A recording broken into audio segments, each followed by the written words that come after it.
Hi everyone, this is Chef Rohan, and today I'm going to show you the shortest and the easiest video recipe in the barbecue history.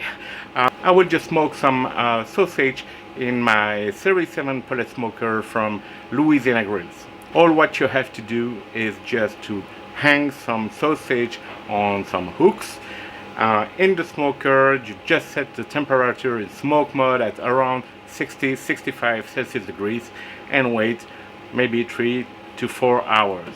So I hope you appreciate this video. I'm kidding, I'll be back in 3 to 4 hours.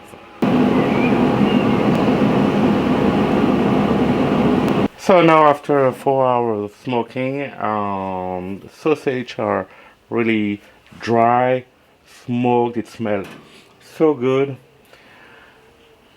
I was telling you that it was the shortest video in the barbecue history, but it is.